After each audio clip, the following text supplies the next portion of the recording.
Assalamualaikum, perkenalkan saya Muhammad Aulia Rizal dari kelas 10 TKJ 2 nomor absen 11.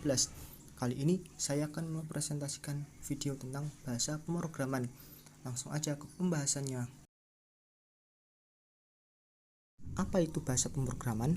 Bahasa pemrograman adalah sebuah instruksi untuk memerintah komputer yang terdiri dari sintaks dan semantik. Sintaks merupakan sebuah aturan yang digunakan untuk menulis kalimat agar mampu dimengerti oleh bahasa pemrograman. Sedangkan semantik mendefinisikan arti dari program yang benar secara sintaks dari bahasa tersebut. Lanjut ke tingkatan bahasa pemrograman. Pertama, bahasa tingkat rendah. Disebut tingkat rendah karena jauh dari bahasa manusia. Ciri paling umumnya menggunakan kode biner yang terdiri dari angka 0 dan angka 1. Contohnya bahasa mesin. Kedua, bahasa tingkat menengah yang berupa kode mnemonik seperti add, sub, div, stlout, dan gmp. Namun, bahasa ini harus diterjemahkan terlebih dahulu ke dalam bahasa mesin karena komputer hanya mengerti penggunaan bahasa mesin. Contoh dari bahasa tingkat menengah ini adalah assembler dan Microsoft Macro Assembler. Ketiga, bahasa tingkat tinggi berisi instruksi yang mirip dengan bahasa manusia sehingga mudah dipelajari bagi pemula. Contohnya Python, Pascal, dan Java. Berikutnya kita masuk ke generasi bahasa pemrograman.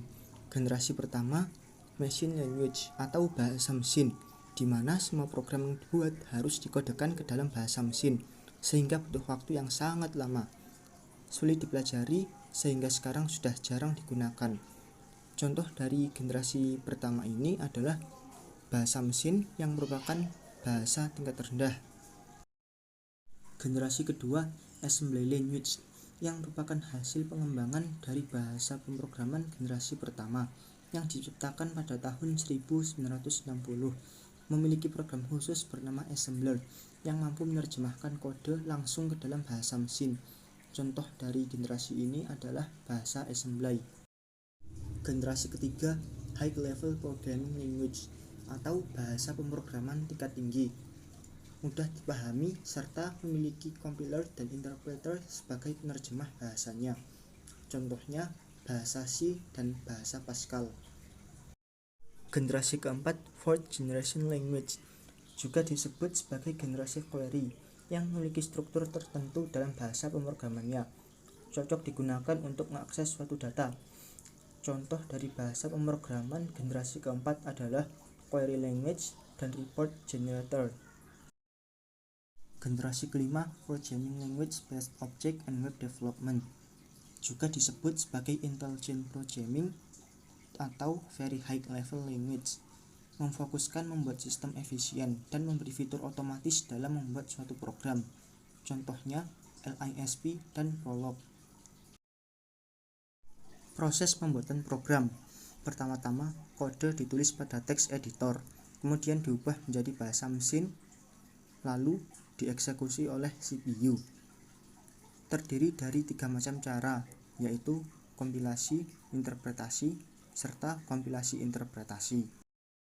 Kompilasi. Pertama-tama, semua kode sumber dibaca terlebih dahulu.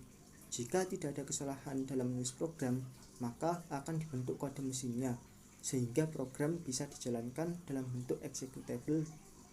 Contoh bahasa yang menggunakan teknik ini misalnya bahasa C, bahasa Pascal, dan bahasa assembly. Interpretasi.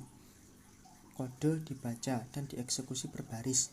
Jika ditemukan kesalahan penulisan dalam suatu baris, di baris kesalahan itulah program akan dihentikan. Contoh bahasa yang menggunakan teknik ini misalnya bahasa Perl, bahasa Python, dan bahasa Ruby. Terakhir, kompilasi interpretasi.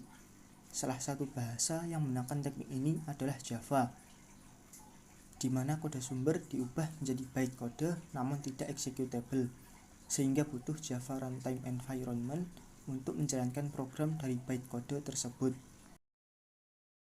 Nah, itu tadi materi tentang bahasa pemrograman. Semoga bermanfaat. Sekian dari saya. Wassalamualaikum warahmatullahi wabarakatuh.